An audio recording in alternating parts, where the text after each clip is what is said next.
Boa noite a todos, que Jesus nos abençoe. No livro Chico Xavier, Apóstolo da Fé, de Carlos Bacelli, um relato muito interessante acerca da mediunidade de Chico Xavier. Relata ele que em visita a Pedro Leopoldo, certa ocasião, fazendo parte de um grupo, ele que havia sido presidente do Centro Espírita Antônio de Pádua em Mogi das Cruzes, São Paulo, acompanhou esse grupo, uma pequena comitiva, e foram participar de uma reunião junto a Chico. E ali sentado ao lado do médium, colocou-se à disposição para passar a trocar os papéis à medida que Chico psicografava. Chico permaneceu psicografando por cerca de 3 horas seguidas. Ao término da reunião, do trabalho, ao término da tarefa, Chico, conversando com o Dr. Álvaro, disse: "Eu não sabia que o senhor também era médico." Então o Dr. Álvaro disse para ele: "Mas eu não sou, Chico. Esse anel que você vê em meu dedo é de advogado, não é de médico." Então Chico falou: "Tem um rapaz aqui ao nosso lado, ele está dizendo que foi você que receitou a sua primeira mamadeira. O nome dele é Carlos." E o Dr. Álvaro tentou mentalizar, tentou pensar na história e tentar localizar esse fato ocorrido, quando ele se recordou que durante um período em que ele trabalhava como médium receitista, colaborou com muitas pessoas, ajudou a diversas pessoas. E certa feita, ele no carro, uma jovem mãe se aproximou, muito angustiada, porque havia acabado de ter um bebê e não tinha leite para amamentar o seu filho. E ele então pegou lápis e papel e anotou rapidamente uma receita de mamadeira, explicando a ela como fazer. E ele falou: "Poxa, Chico, já não me lembrava desse fato." E ficou impressionado como é que Chico podia saber daquela história se nem ele mesmo se recordava. Depois, Chico começou a falar sobre os trabalhadores de Mogi das Cruzes, os fundadores da instituição e outras instituições espíritas naquela localidade, citando um por nome, impressionando a todos que estavam ali presentes. Realmente seria redundante falarmos da mediunidade, do potencial mediúnico de Chico Xavier. Todos nós conhecemos, especialmente nós que somos espíritas, aquilo que ele, por seu intermédio, os espíritos fizeram. Não somente a grande quantidade de livros, de obras, mas o apoio e muitos relatos de pessoas que estiveram com ele, que conviveram com ele, fatos impressionantes. Mas por que Deus permite que pessoas como Chico Xavier venham à Terra e sejam essas pessoas excepcionais? Naturalmente, porque tem um propósito. Senão todos nós seríamos assim, ou nenhum de nós seríamos assim.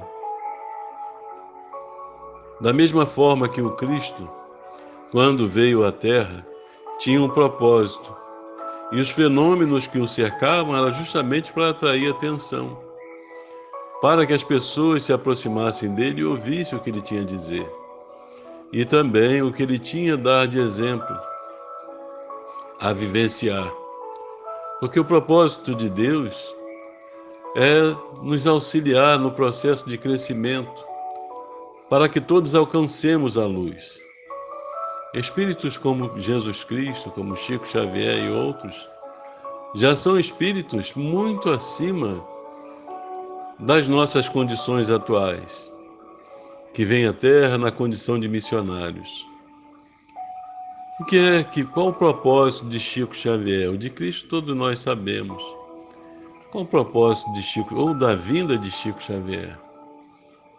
É justamente comprovar aquilo que a doutrina espírita já havia apresentado, através do trabalho de Allan Kardec, comprovando tudo aquilo que estava escrito nas obras luminosas,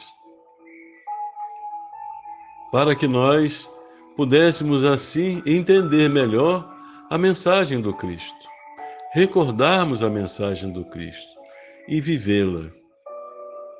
Então, Chico, com esse potencial, com seu exemplo, com a sua humildade, com o seu amor, nos proporciona reflexões especiais, nos leva a buscar os ensinamentos da obra codificada, porque ali teremos a certeza do aprendizado.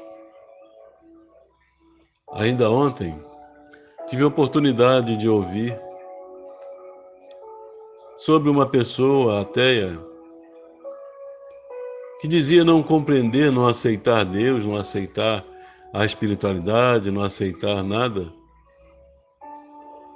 porque não compreendia como se existisse Deus, ou se existe Deus, porque pessoas boas, pessoas dignas estão sendo contaminadas com esse vírus, e outras pessoas terríveis, o vírus sequer chega perto delas. Então tivemos a oportunidade, talvez até por intuição, de dizermos algo. O nosso mundo é um mundo de provas e expiações. E os espíritos, quando reencarnamos aqui, somos espíritos comprometidos que precisamos passar pelo processo de lapidação, encontrarmos o caminho da libertação, sairmos do quadro de maldade, de comprometimento, de corrupções, de violência, sairmos desse quadro infeliz e encontrarmos o caminho traçado pelo Cristo. E desta forma, quando reencarnamos, temos nós a oportunidade de viver experiências necessárias a esse burilamento. E assim, muitas vezes, nos enfermamos ou passamos por agruras, por sofrimentos outros, e muitas vezes retornamos ao mundo espiritual até de uma forma possa ser considerado cedo, dentro do padrão de vida do ser humano na Terra. E assim, aqueles outros que permanecem, trazendo sofrimento e dor, é porque se caracterizam pela ignorância, pelo estágio muito atrasado. E justamente por essa razão, já que aqui é um verdadeiro hospital, uma escola ou até mesmo uma penitenciária, precisa ficar o maior tempo possível para o seu aprendizado, para o seu resgate, para a sua penitência, até despertar, arrepender-se dos equívocos e aí sim, retornar ao mundo espiritual, preparar-se para voltar numa condição melhor. E por que os bons passam por isso? Porque no passado, os bons eram maus.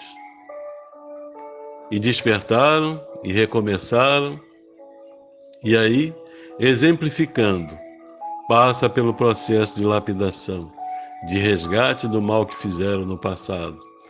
E cada vez mais crescem, iluminam-se. Por essa razão, espíritos nobres vêm à Terra para nos abrir os olhos.